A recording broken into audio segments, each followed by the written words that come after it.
onni tatta'ee hafillee lakkoofsan qabu san baay'eedha. Yaaliidha sii galee nu amma tiim lammaa sana laf qabsiisaa gaafa deemnu Abiyyillee gaaf sana yaada kan umma deeggara. Garuu baay'ee wanni nani sitti himuu qabu tokko waan hin irraanfanne gaafa lammaanii nutti seenaa nuun jedhu nuun Abiyyi ni morme. Dhugaa rabbiin siin jedha lammaan guyyaa takka ni dubbata hin ta'u aluma ta'anii nu haa deeggaran jedhin. Lakkin ta'u lammaan immoo maaliif gaafa nu seennu Abiyyi gara waajjira dhaabaatti dhufeera. Itti aanaa ta'uu baatullee itti aanaa OPDO ta'uu baatullee waajjira dhaabaatti dhufeera. I think yeroo sana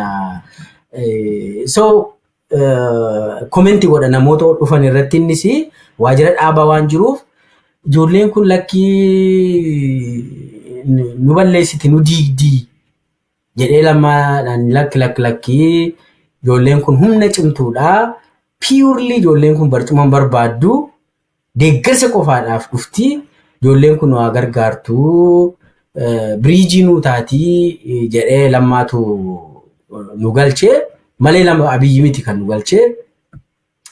Wanna kana jala muree dubbachuu waan qabuuf gaafuma sanillee humna haarawaa humna hooggansaa haarawaa kan barbaadu lammaa malee Abiyyi miti isin jechuuf. So itti dhufaa jira bakka bareeddurra jira.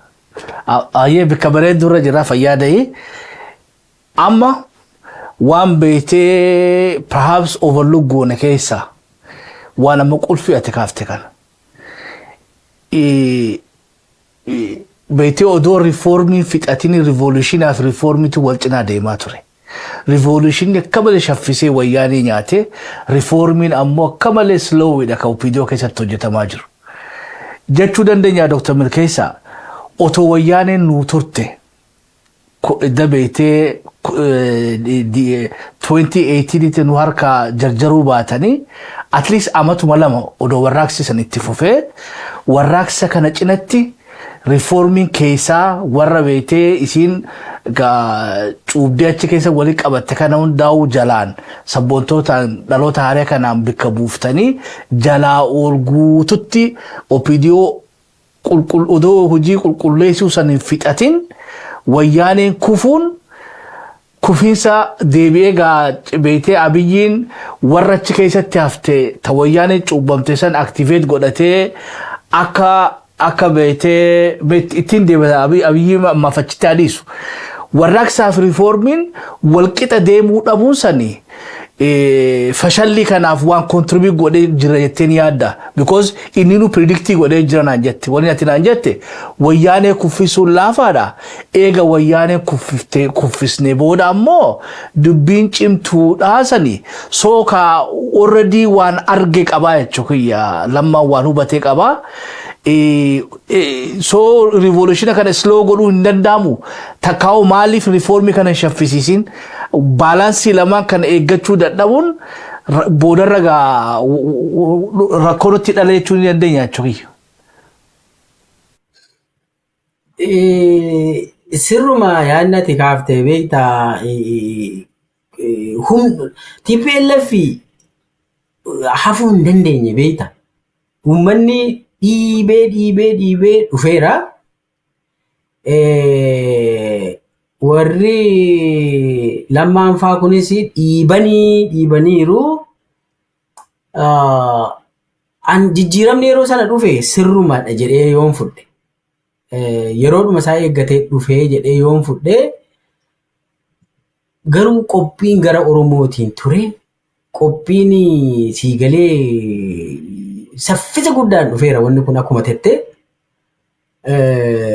Humni kun humna hin beekamne yeroo jalqabaatiif humni kun humna mootummaa keessaa fi humni uummataa tokko ta'ee TPLF yeroo jalqabaa biyya sana keessatti seenaa biyya sanaa keessa ta'ee maan hin beeknetu ta'ee experience'iinis I think hin jiru.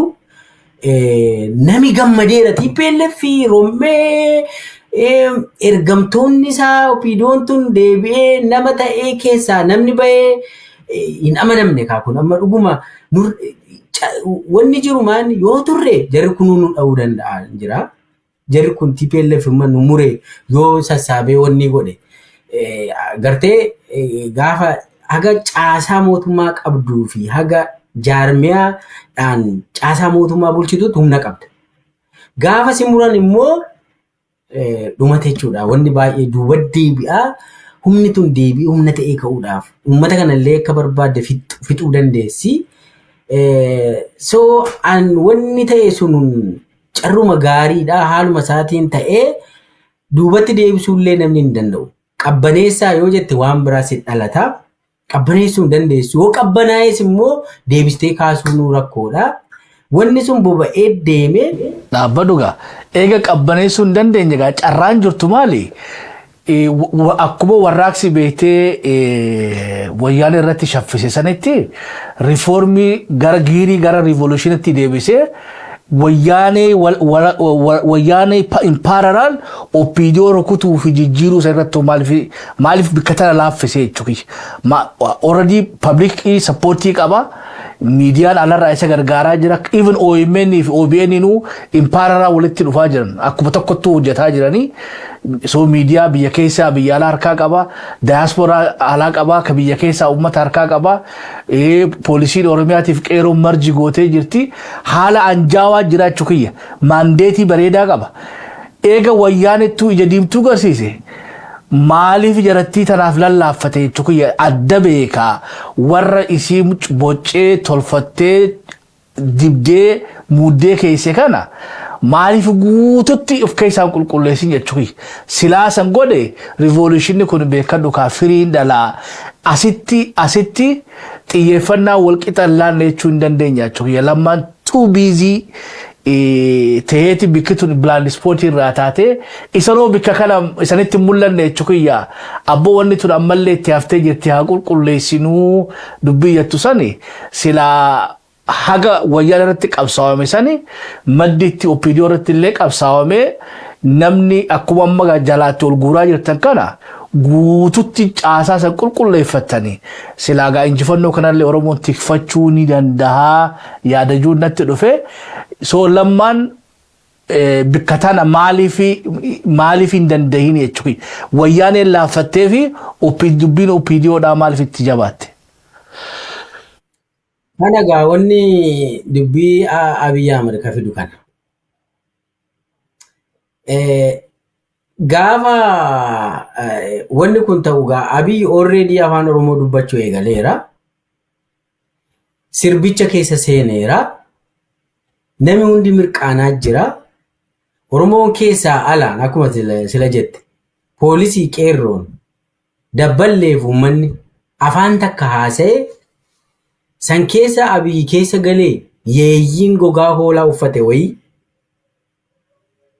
Seeneetuma sirbannis so innillee gammadee lammaa tanatti dhiyaate looyaal ta'e waan lammaan jedhu dalagaa waan lammaan nyaadhu jedhe nyaata waan lammaan uffadhu jedhe uffata yoo lammaan ciisi jedhe hin ciisa yoo lammaan ka'i jedhe ni ka'a yoo lammaan kophee kiyya naa hidhi jedhe kophee isaa gad jedhee hidha rabbii jedhi lammaadhaaf dhaqeetuma akka nama malaayikaa wayii ergamee fi waa takka nama Abiy jedhamu kana shakkuu hin danda'u lammaan jechuudha sii galee. Nama dhaqeetuma Oromoo naashinaalistii ta'ee ni yaadatti yoo ta'e lammaan maal godha beektaa ayyaana jala bultii ayyaana waggaa Itoophiyaa takka ture lammaan pirezidaantiidha. Abiy waajjira dhaabaa jirti. Dhaqiitii galma abbaa gadaa daamaatti Oromiyaan ni bilisooma jedhii haasee jedheetu lammaa Abiyyiin erga. Beeki yoo lammaan waan kana pirezidaantii ta'ee dubbachuu hin danda'u Oromiyaan ni bilisoomti jedhee biyya ofiifuu bushaa jiru. Yaadi keessatti biyya bushaa jirtu akkasiin jettu. Gurbaa xiqqoo gadi harka gadii jirtu kana dhaqiitii haasawa bakka pirezidaantii bu'eetu haasawa godha beektaa ergamee gaafsan achi turre bakka pirezidaantiin na erge nama sin jaalattan pirezidaantii keenya Lammaa Magarsaan na erge jedhee tabiyyi haasawa isaa akkasiin ol qabee ismaan isinii dubbisa jedheetu yaa uummata Oromoo bakka gammaddee ayyaana gaarii siif haa ta'u qabsoonni itti jiru kun akka galma ga'uutti wanni dhaabbatu jiru jedhee erga haasee dhuma isaarra Oromiyaan ni bilisoomti jedhee harka isaa akkas godheetu waltajjii irraa bu'ee beektaa Abiyyi Ahmed kun. Rabbii jedhii nama kana akkamiin shakkita? Nama akkasii perform godhu nama akkas diraamaa keessatti taatoo akka barbaade sii taphatu Lammaan maal godheetu shakka nama nani qabudha jedheetu ofitti aansee sii galee gaa laalladha. Hiriira san keessatti tiim Lammaa keessatti nama nani qabu nama nani irratti rilaayee godhu yoon du'e nama gumaa koo baasu jedhee nutti hima beektaa. Rabbii jedhe yeroo mataa kiyya kan na dhukkubsu gaafa nu yaamu yoon du'e gumaa kiyya kan baasu Abiyyi Ahmed nuun jedha lamma. Rabbi awwaansisu kun qabu. Dhimma ani gara booda poolitikaas nama Oromoon dhumtaa ofaa dandeessee bilisoomtee dimokiraasii mataa ishiitiin haa jettuudha malee fixadheera waa'ee siyaasaa aangoof bolola maali. An barsiisaadha nan barsiisee jiraadha. Wanni sobuuf hin qabu siin jedhee. Yoon du'e gumaa kiyya namni naa baasu Abiyyi nuun jedhee amane. Jechuun qulqullummaa Lammaa Magarsaa fi Abiyyi ammoo dhuftee jala seentee akkasiin inni amanee hiriira isaa nama itti aanee jiru nama lammaffaa jenna beektaa Oromiyaa raggaabsan. Abiyyi nama lammaffaa. Nama tokkoffaa Abiyyi maqaadhaan akkas number 1 number 2 jenna beektaa ijoollee yeroo san namoonni achi turre gaafa sun number 1 argattee jedhama. Argadde jenna. Number 2 jira gaafsan number 2 na argee bar jetti mucaan tokko Jawaariin argadhuudhaan jedhanii maal jetti namni jira wanni tattaphatamu yeroo san. Number 1 number 2 ta'anii tattaphatan. Number 1 Lammaa number 2 Abiyyi gaafsan. So shakkii waan hin turree fi yeroo sanatti namni waan takka haasa'u jira Oromoonii fi keessaa alaan mootummaa keessaa mootummaa alaan qonnaan bulaa fi daldalaan namni hundi jaarsaa jaartiin hundi afaan takka haasa'e wanni si shakkisiisu hin jiru. Waan sana keessaa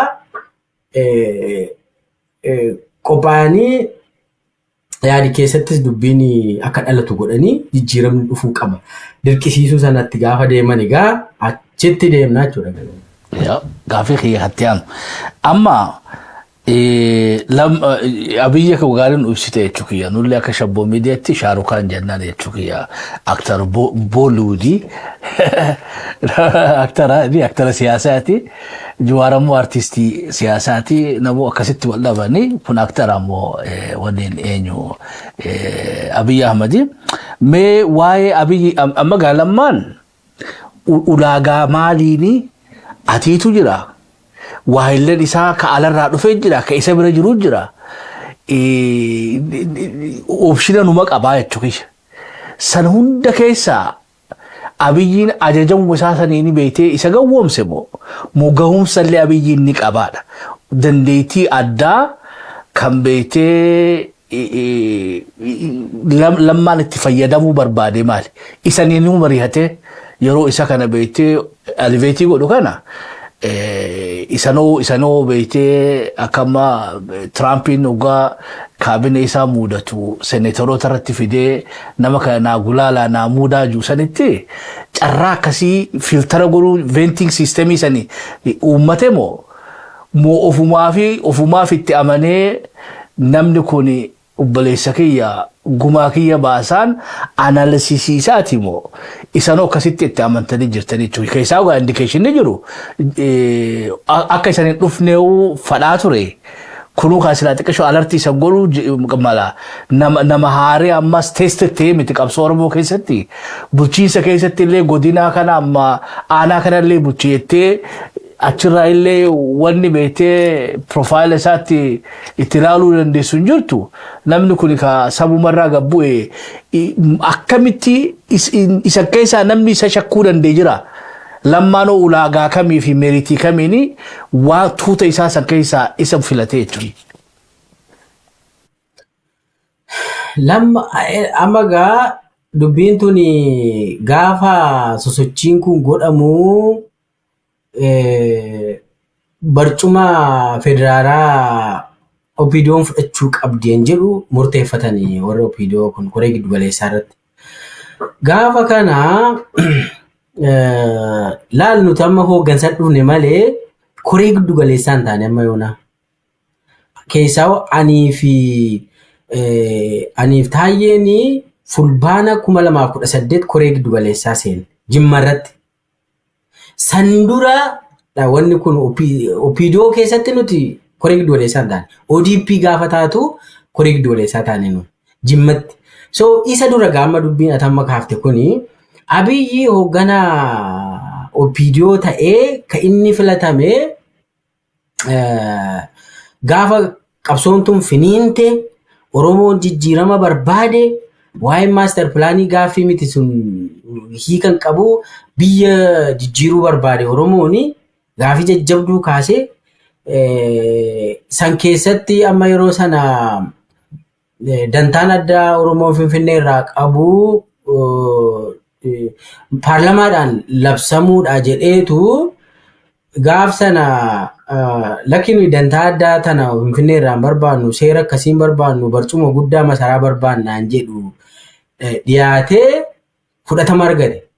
Barcuma guddaa yoo qabanne Finfinnee nuu keenya. Wanni dhugumataa opiidiyoo keessa seenee namni hunduu dhugumaan bar. Maatti godhanu abbaa duulaadhaan dhaabeedhaan innaan abbaan duulaa maal jedha yeroo sanii lakkii ijoollee seera kana qabadhaa ammaa fi waan argattan qabadhaati kan hafte irratti immoo falmadhaa jedhe abbaan duulaa gaafsan. Seera dantaa addaa afaan Oromoo afaan hojii Finfinnee haa ta'u Finfinnee barcumni parsantii 40 ka Oromoo haa ta'u waan kana fi dachii bulchiinsa lafaa wal qabatee waan kana Oromoodha waan kennu qaba seerri dhiyaate sun labsiin paarlamaan baasuudha deemu waan kana akka dhaaban keessaa Abiyyi waajjira dhaabaa ture gaaf sanaa Addisuu Araggaa Shimallis Abdiisaa fi Kaasahuun Goofee ergeetu paarlamaa dhaqaa jeeqaatii akka labsiin sun hin dhaabbanne wanni kun Amaaraa walitti nu buusaa dubbiin Finfinnee kun Amaaraa waliin nu buusaa nummoo barcuma olii barbaannaa barcuma olii argachuuf immoo Amaaraa waliin taaneetu malee dubbiin jalaa balleessuuf deemti TPLF'n jechuudhaan ijoolleen maqaan kun sadan dhaqanii paarlamaa jeeqanii abbaan duulaa Shimallis kanaan wanni isin har'a gootan namni silaa waa argatu argateetu karaa dhugaa ta'e kaaf immoo irratti deema. Tunis keessan silaa kan isin jettan sun illee keessani jedhee wallolee dubbiin tun akkasiin utuma deemuu abbaa duulaaf lammaa wal dhaban. Waan tanarraan dubbadha. Dubbii jabduun as jirti gaa. Abbaan duulaa afayaa'ii mana marii bulchee mana maree paarlamaa Itoophiyaati. Lammaan pirezidaantiidha. Abbaa duulaan adeemsa keessaa egaa abbaa duulaan Geetaachoo Asaffaa kanatti dhiyaata. TPLF durii kana faana dhugaa waan kana godhata. So irraa hin cituu hin danda'us uumamumaanis hin danda'u. Lammaan faa citan. Lammaan faa TPLF faana ijaa fi adaamii yookaan walii faallaadha beekadhu. Abbaan duulaa immoo gamasiinis hin taphata waan ta'eef jecha gamana immoo koree giddu galeessaa opiidiyoo keessa illee ni jira. So haalli isaa kun ittiin tolle beeki wanni godhadhu siirees ta'ii jedhamaan se'agaa kallattiin durataa dhaabaarraa sii kennamna waan san fudhachuudhuma qabna. So abbaan duulaa immoo ofiifuu guddaadha. Ajaja kana fudhachuun ulfaatinna. So haalli gochisaa innuu muummicha ministeeraa ta'uu barbaadinna. So warri fedhii sana qabu warri TPLF abbaa duulaa muummicha ministeeraa gochuu barbaadanii lammaan immoo hin ta'u nama nu keenyutu nama nu taanutu yookaan anuma yookaan nama nan godhutu ta'aan jedhu qaba. So dubbiin wal dhabdeen abbaa duulaa fi fedhiin abbaa duulaa clear ta'uu dhabuun yeroo sana opidiyoo diiguu jalqabe si hubadhu. Opidiyoon tuni lammaa qofa miti. Koree giddu galeessaati. Koreen giddu galeessaa waa itti amanutu ta'a. Lammaallee ka ol fide koree giddu galeessaati. So lammaan deebisee koree giddu galeessaa kan ammoo biyyee nyaadhaa jechuu hin danda'u. Jarumaarra dhaabbateetu TPLF illee loluu jira waan ta'eef. So abbaan duulaa kana keessatti fedhii hin taane agarsiisuunsa fedhii warri TPLF isa dhiyeessuu barbaaduun isaanii mee namni abbaan duulaa haa ta'u paarlamaarraa afayaa'ummaa gadhiisee sabni kootuu maal ta'uu jedhee haasa'ee yeroo muraasa keessatti immoo hin deebi'e dafetu. Wanni ta'e hin jiru utuu hin filatamne hin ba'ee hin deebi'e ni yaadattu yoo ta'e. Yaa gaafa so achirratti wal dhabdee guddaan uumame eessa dhaqxaa maal yaadde yoo akka dhaabaatti ta'e baay'ee gaarii akka dhuunfaatti garuu Getaachoon fa'aa isa dhiyeessuu barbaadan nama biriijii jara godhuugaa. I think Abbaan Duulaa gaaf sana ta'ee jiraate iyyuu hin badu Abiy kanarra for sure isa tan dhufa ni haasofna. Muktaaruutu Xaqilaa Ministeerii ta'ee jiraate biyyi nagaa argattisiin jechuufi Abiy isa dhiisiiti tan dhufa sana. So dubbiin asirra gaafa wal dhabdeen Abbaa Duulaa fi Lammaa gidduutti ta'uu yeeyyiin sila maqaa dhoofne sun Abbaa Duulaa jala seenteetu anaat ta'a muummicha ministeeraa namittiin si jibbite kun immoo hin taatu Lammaan hin taatu jettee achi galte jechuudha gala. Dubbiin asirratti ammallee Lammaan Abiyyi nama kooti jedhee yaadaa jira ammallee. Isheen garuu Abiyyi garuu Abbaa Duulaadhaan dhiisii namittiinis hin taatu Oromiyaa irraa caffee keessa jira ofiifuu ana paarlamaa jira ana tureediidha waan ta'eefi atummaan na deeggarii. So yeroo sana immoo Abbaan Duulaa fi Lammaan wal eeggatan akkatti. So Girmaa Birruun asii yaamame as ture gaaf sana Ameerikaa ture biyya yaamame gaafa dhufuu jaarsa Abbaa Duulaa faana Abiyyi Lammaa wal loleera jaarsa xiqqoonni nurraa tasgabbeessi jedhaan Abiyyi.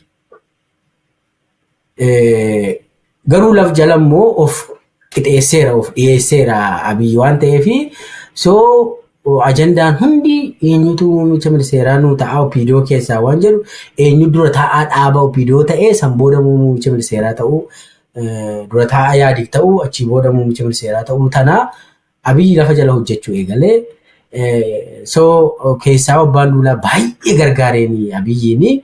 So gara koree giddu galeessaatti gaafa deeman wooma sasalphaa so Oromiyaanuu biyyaa eenyutu nuu bushuu danda'a Oromiyaa tanaan jedhu ajandaa godhanii Lammaa alamee rabbii jedha namni Oromiyaa tana bushuu danda'u jira jennaan koreen giddu galeessaa hundi hin jiru jedhan.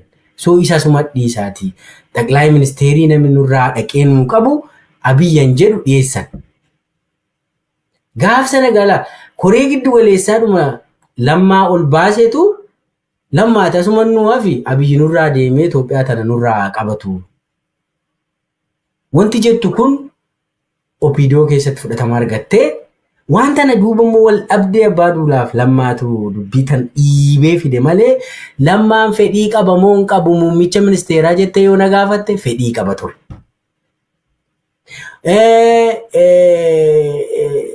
Garuu immoo wanni dhiyaate maanni Oromiyaanuu biyya namni immoo Oromoon dhaga'uu danda'u eenyu jennaan Lammaa malee namni Oromoo dhaga'uu danda'u hin jiru. So maarree jennaan Lammaan asuma Oromiyaa tana haa qabu. Abiyyi dhaqee asuma ajajnaani. Lamumaatu sumatu ajaja asumarra teesseetuma achittis itti himteetuma wanni godhuu qabu galgala qoratta. Abiyyi haa erginu. ammoo atis miseensa paarlamaa Itoophiyaa miti ati miseensa caffeeti malee maal jedhaniituma maal jedhanii wanni miseensa caffee sun inni rakkoo qabu maamoyaa mircaa jedhama. Galgaluma takka gabbuuteetuma wannuma korojoo sassaabbattee ol deebita waan OPDO fi yaadignuma beeknaami wanni sun rakkoo miti siin jechuu fi so waan sanaanii abbaan duulaas ilaalcha muummicha ministeeraa ta'uu drop godhee Abiyyi akka muummicha ministeeraa ta'u irra walii galamee lammaan illee waan sana dura dhaabbachuun irra hin jiraatu. Amaneessi akkamiin shakkasii afaan Abiyyi dubbatus immoo waan akkasiiti nu gaafsan sarkaa jaarmiyaa keessa hin jiru. Nu gaafa sana jaarmiyaa keessa seennee humnatti nama amansiisuu fi waa yaada dhiyeeffachuu hin qabnu. Garuu ammoo nu gaafsan illee ilaalchi teenya lammaa faana wal arginas looyaalitiin keenya illee lammumaaf fedhiin keenya illee lammuma ol deemaa. Haa ta'u garuu gara OPDO sadarkaa jaarmiyaatti murteessanii jennaan maa gochuu hin dandeenyu waan lammaanis akka dhaabaatti fudhatee akkas ta'e dubbe. Kun hundi dootiilee miskoon immoo walitti nu hidhaa jirta jechuudha. Kunis something new malama keenyaaf kun waan overlook goonirraa.